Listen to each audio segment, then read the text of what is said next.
Every neighborhood has a history from the days before it was a neighborhood. At some point, the place where your home is was once nothing more than dirt and open land. Movies like Poltergeist highlight the fact that we never really know the history of the land beneath our homes, but sometimes it can be really dark. Do you know the story of the soil beneath your house? You might be surprised to find that where your lovely home is now, bodies were once found.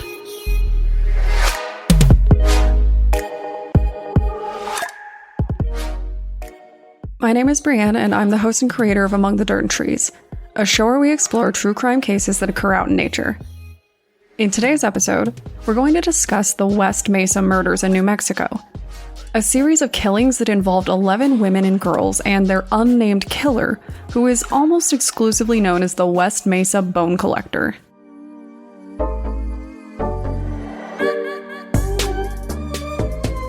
I'm going to be upfront when I say that, as far as we know, this case does not have an official ending. But some people do believe that it was already solved. To fully understand this case, we need to cover a few key details. The West Mesa murders involved 11 girls and women, and they were found all at once, not one at a time. The bone collector killed all of these women before any of them was ever found, a fact which is pretty disturbing if you think about it. Their killer clearly knew that the area where they were disposing of them, a natural area that had not yet been used for development, was effective, so this person kept going back. I will also add that it is strongly believed that the bone collector was a man. Some of the girls involved were as young as 15, and the oldest victim that was found was in her early 30s. Of the 11 women, 10 of them were of Hispanic descent. One girl, a 15-year-old named Selania Edwards, was black. It is strongly believed that she was visiting from out of state under what can be considered not the best circumstances. Selania was a runaway that had been missing for a while, and I'm sure that her loved ones' worst fears were confirmed when they learned what happened to her. And note that I do say loved ones and not just family.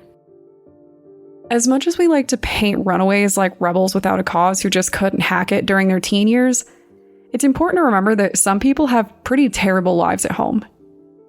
Sometimes running away or cutting contact with your family is a better option. I will say that out of the handful of kids that I've known to actually run away, a lot of them actually had pretty good reasons despite the show that their parents put on, so I try to keep an open mind about these things. Unfortunately, at only 15, Selania was ill-prepared to survive on her own, and it would appear that someone very dangerous stumbled across her. In addition to the killer's 2 child victims, there was also another note of tragedy.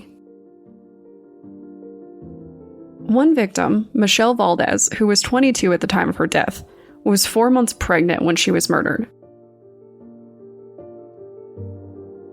After looking at the victims and managing to identify them, police noted something fairly concerning.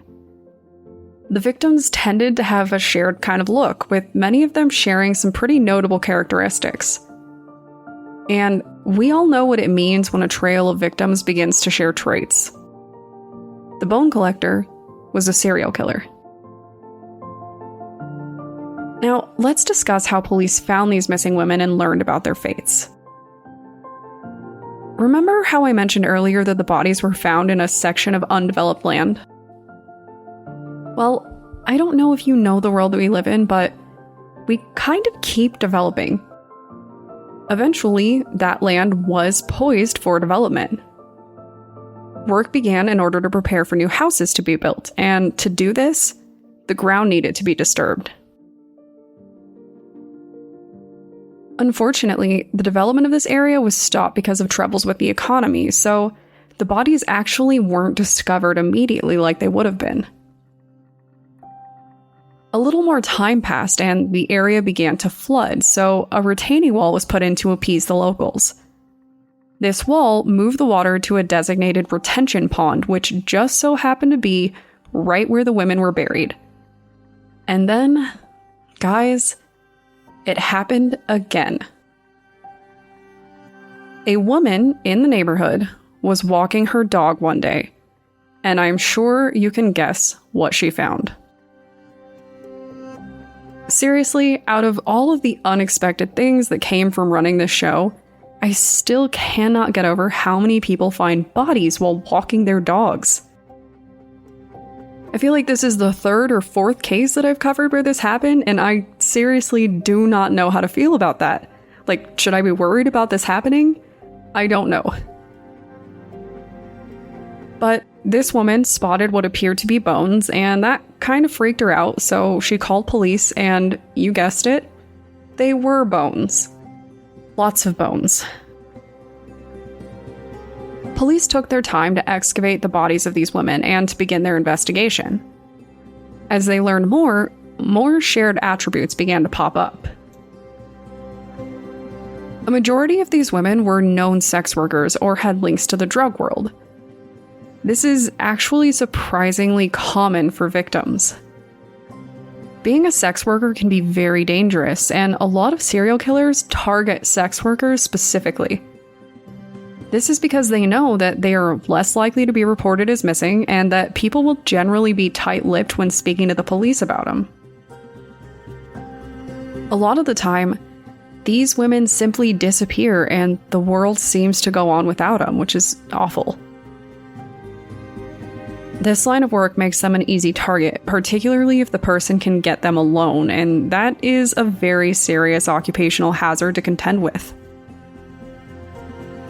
Given the fact that the bone collector killed someone from another state who was just visiting, a runaway, and women who have every reason to fear the police because of what they do for work, it's clear that this killer was looking for vulnerable victims who wouldn't be reported as missing, and this is where things kind of get a little weird. At some point throughout the investigation, police came across a series of photos of women who shared several traits with the victims. In the photos, the women were unconscious or possibly dead. Police believed that these images were related to the West Mesa murders and believed that the women were dead, which is another point of contention in this case. Several of the women were identified and actually found to be alive or to have died from normal circumstances. Unfortunately, none of these women seemed interested in talking with police, and while I don't want to make any assumptions, I'm pretty sure that it could be related to the fact that they might be sex workers as well. And these photos is kind of where the case goes cold. But police did have a few thoughts regarding who might be involved in these murders. On the list was a man named Lorenzo Montoya, who lived near the area where the bodies were found. Police actually suspected him because of reports of tire tracks leading from his place to where the bodies were. But before anything could really be done about that, Montoya committed another crime. He killed a teenage girl in his home, and he was actually murdered in retaliation by the girl's teenage boyfriend. As far as we know, no additional murders were committed after his death, so a lot of people do think that he was the one doing it. But it's also just possible that the killer found a new place to start hiding bodies. For all of you Instagram lovers out there, I do have some bad news. Police also suspected a photographer who is known to frequent the area, and I'm assuming that they zoned in on him because of the pictures that they found, but even after taking his entire photo collection, they found nothing. In the end, they had to clear him for it. A few other suspects appeared throughout the years, including a local pimp and a serial rapist that was known to target teenage girls, but nothing ever came from that either. To this day, the West Mesa bone collector is still at large. I did just want to share the names of his other victims, though. Evelyn Salazar, Jamie Barella, Julie Nieto, Monica Candelaria, Veronica Romero, Doreen Marquez, Virginia Cloven, Cinnamon Elks, Victoria Chavez, and for all we know, there might be more. So, if you want to talk about the dangers faced by sex workers, the destruction of nature for real estate, or the unexpected hazards of walking your dog, contact me on Twitter or Instagram using the tag @DatPod. Thanks, guys.